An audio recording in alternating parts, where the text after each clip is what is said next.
Son las 8:48 y le damos inicio a la primera entrevista de esta mañana. Si yo les pregunto cómo mejorar la relación médico-paciente, seguramente interpelo muchos temas a ustedes quienes están mirándonos en casa. Así que hoy les proponemos hablar de la humanización de la relación entre el médico y paciente, la humanización de la medicina.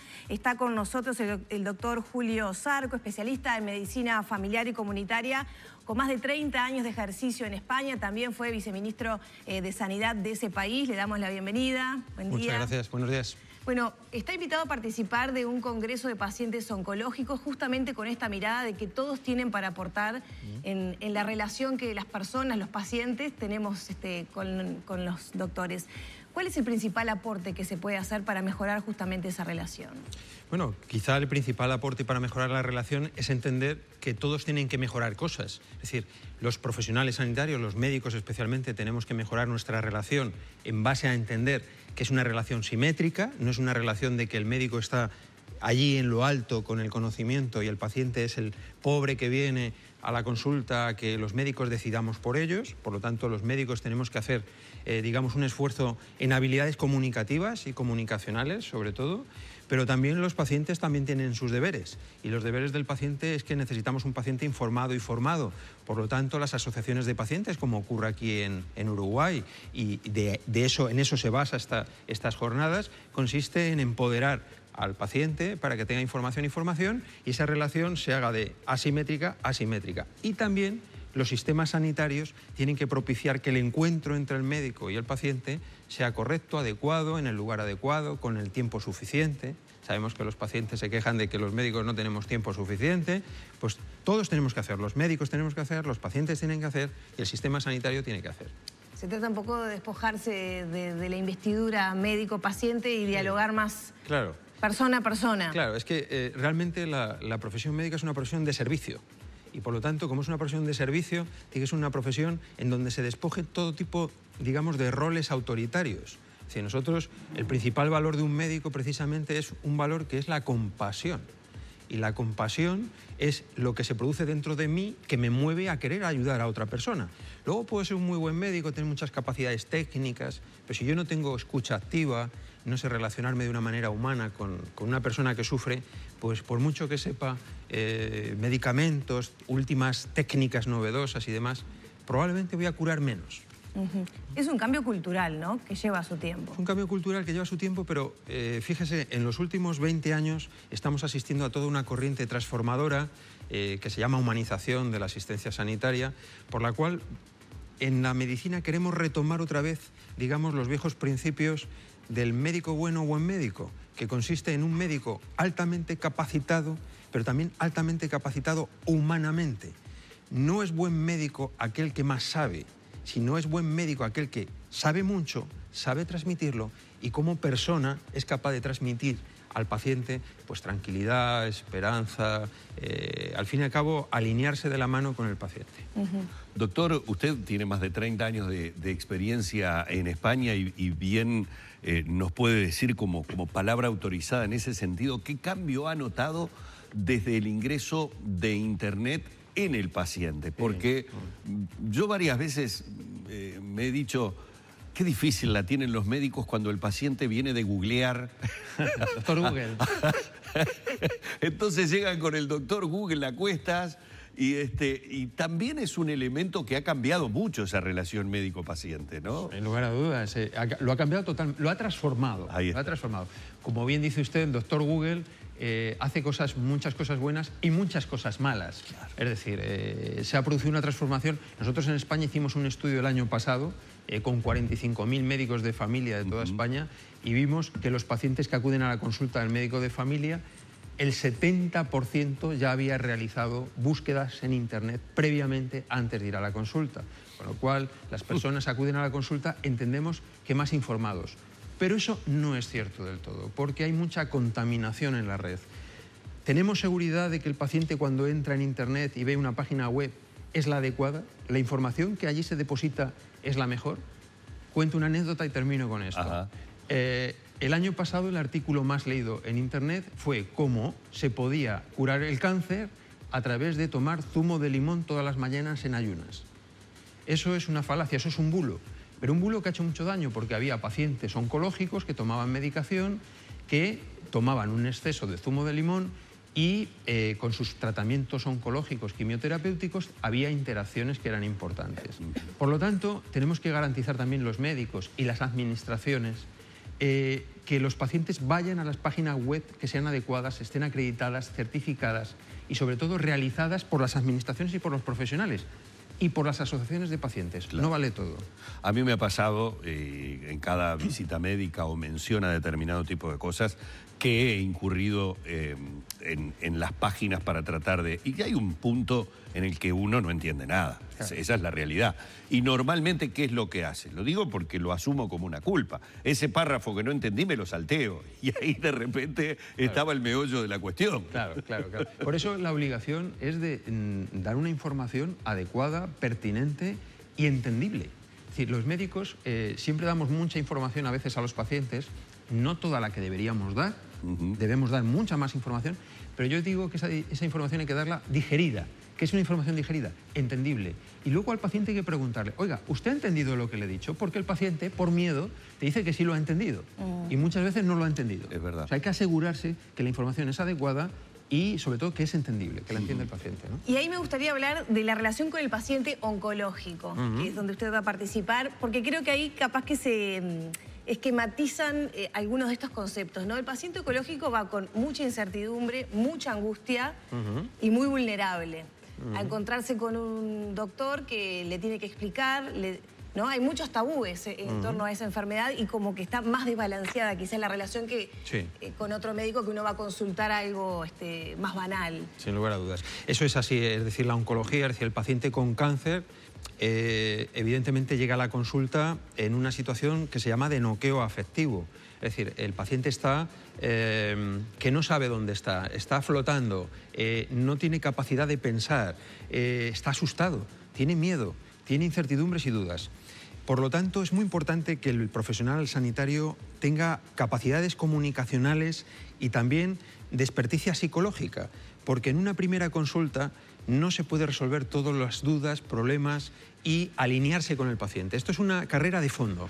Es decir, tenemos que tener muchas consultas. A lo mejor en la primera consiste en ganarse la confianza del paciente, porque si el paciente está asustado y yo le doy mucha información y él no piensa, esa información no la recibe, no tiene capacidad de procesarla.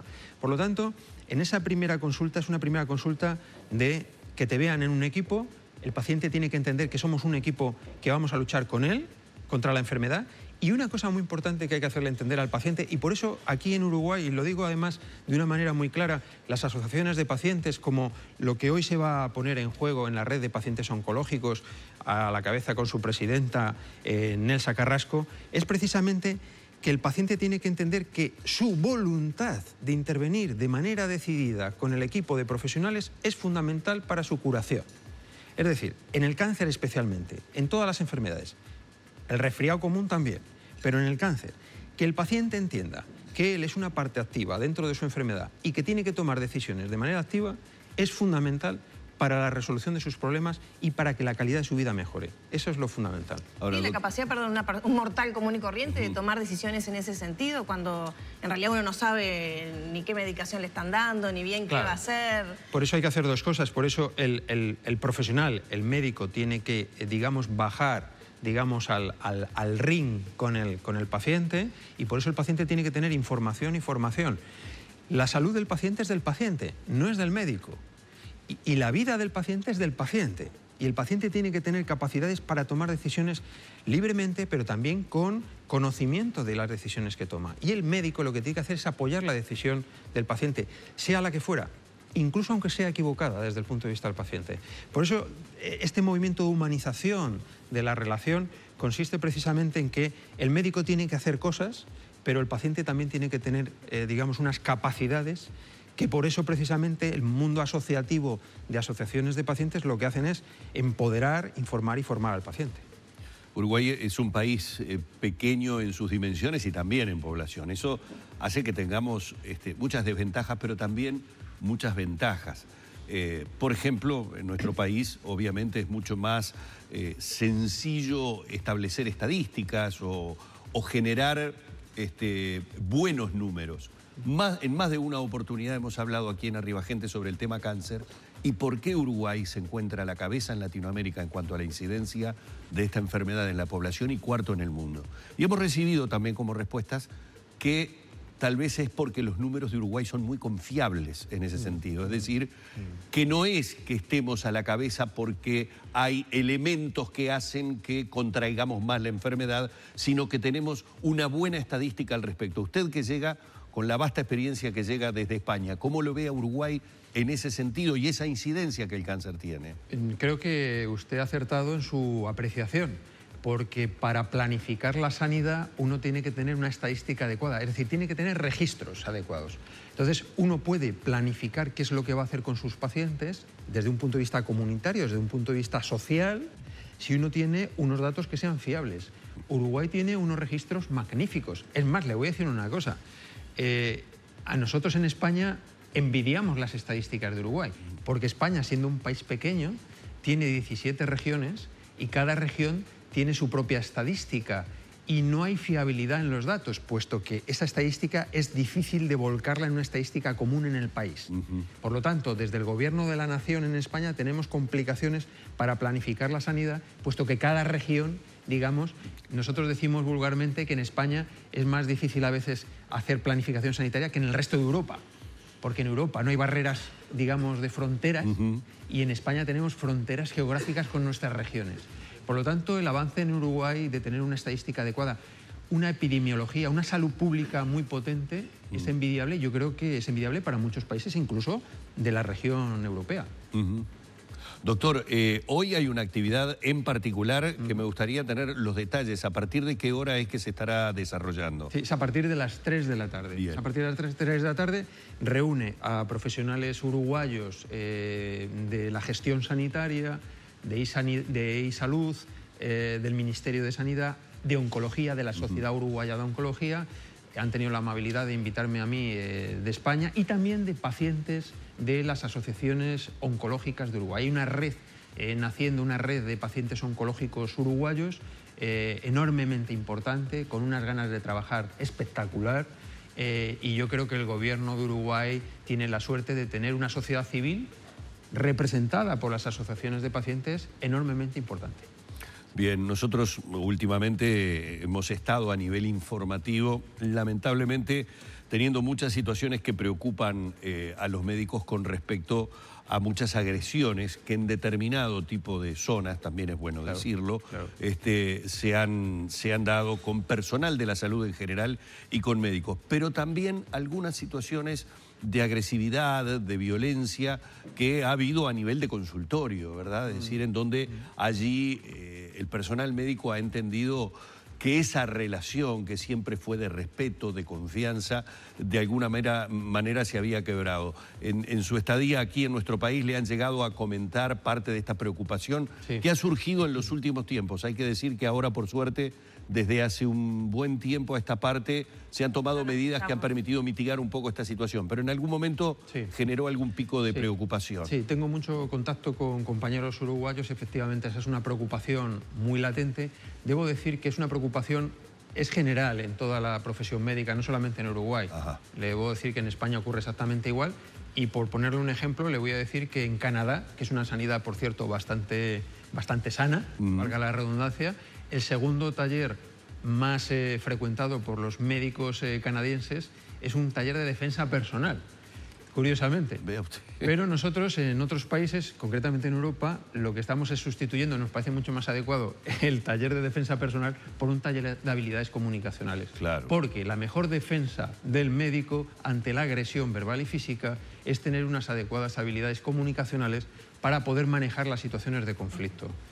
Pero es una situación generalizada. El tema de las agresiones, dependiendo si son zonas urbanas o rurales, la zona rural, por ejemplo, normalmente hay un mayor respeto al médico y a la enfermera y por lo tanto hay menos agresividad. En las zonas urbanas, sobre todo con una importante depresión socioeconómica, las agresividades son mucho más altas. En zonas rurales, y eso sucede también aquí en Uruguay, hay una matriz. A nadie se le ocurriría dañar ningún material que saben que es absolutamente necesario e imprescindible para la comunidad. Y en zonas urbanas de repente dañamos una ambulancia, robamos material médico frente a la distracción que de repente tienen los profesionales de la salud al atender un caso. En ese sentido nos comprenden un poco las generales de la ley. Pero yo creo que aquí, perdón, y vuelvo a insistir, es habilidades comunicacionales. Yo creo que se tiene que hacer un esfuerzo en ese sentido. Y ya para terminar, ¿la universidad, Facultad de Medicina debería incorporar ese abordaje? Sí, debe abordarse en la Facultad de Medicina desde que se entra el alumno en primero de Medicina. Nosotros en España tenemos asignaturas que van con respecto a cómo dar malas noticias, habilidades comunicacionales, cómo manejar situaciones de conflicto, cómo manejar el paciente oncológico, cómo manejar la información con la familia. Hay que aprender desde pequeñitos, y desde pequeñitos es desde que se entra en la facultad para formarse como profesional, sí. Muchísimas gracias. A ustedes, muchas gracias. Bueno, hemos estado dialogando con el doctor Julio Zarco, que es especialista en medicina familiar y comunitaria, como decíamos, con más de 30 años de ejercicio en España, a propósito de la relación y cómo mejorarla, esa relación médico-paciente. Muchísimas gracias, doctor. Es un placer realmente. Cerramos por aquí.